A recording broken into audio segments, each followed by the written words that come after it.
This is the Saab JAS-39 Gripen E. With Gripen E, we decided early on to embrace the speed of technological change. It's larger than the CD predecessor, and although externally it looks visually similar, under the skin, it's a very different beast.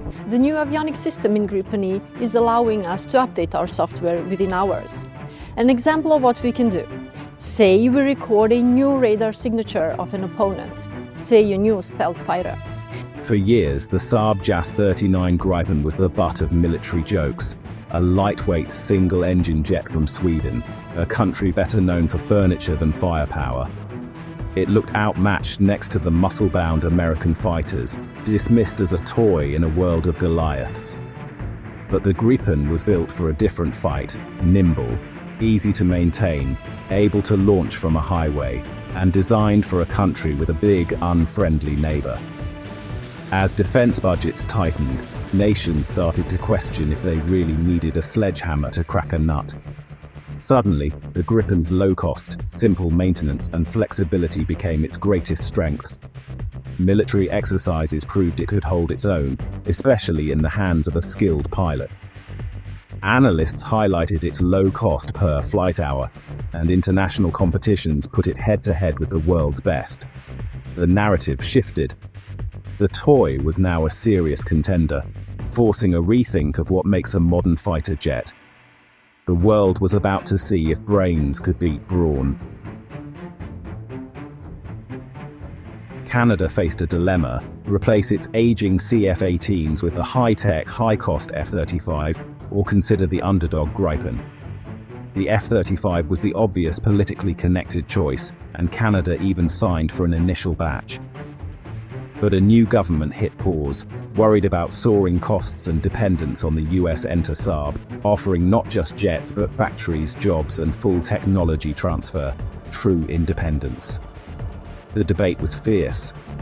F-35 supporters touted Arctic performance and seamless NORAD integration, insisting on the best, no matter the price.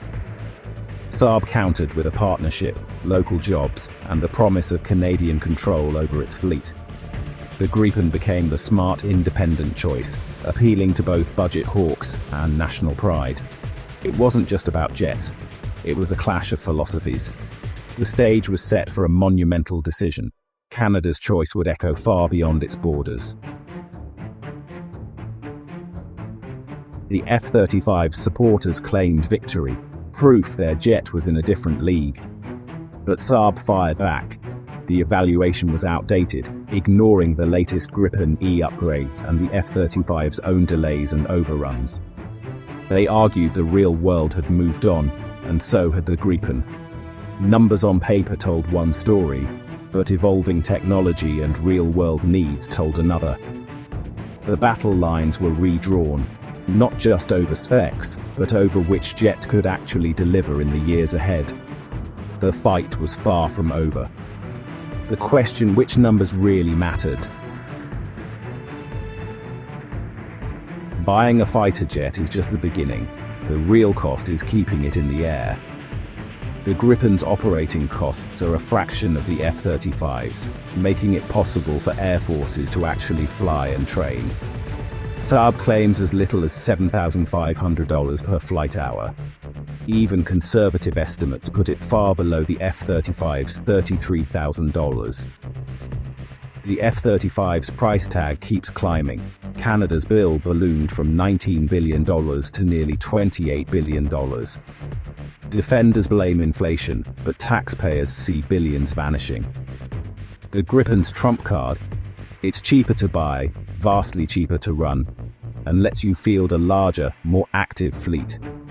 Why buy a single expensive jet you can barely afford to fly, when you can have a squadron of capable fighters in the air every day? For many nations, that logic is hard to ignore. Cost effectiveness is becoming the new superpower.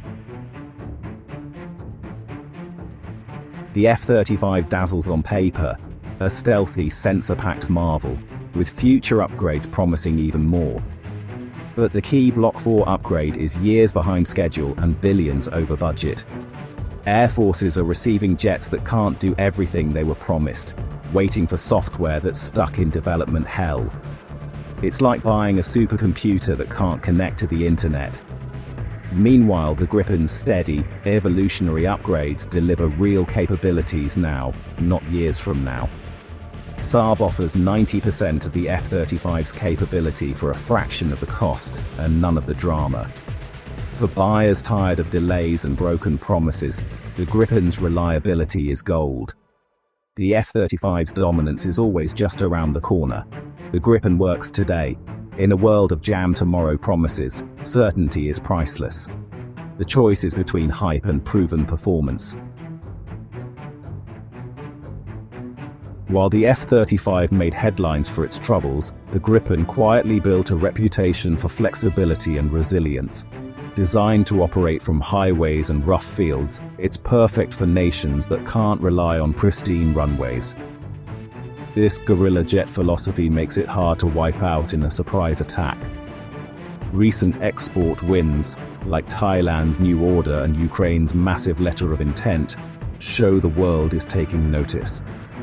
Saab's industrial deals sweeten the pot. Local jobs, technology transfer, and true independence. For Canada, that means jets built at home and full control over upgrades. The Gripen is now seen as a pragmatic, battle-ready choice, not just a quirky alternative.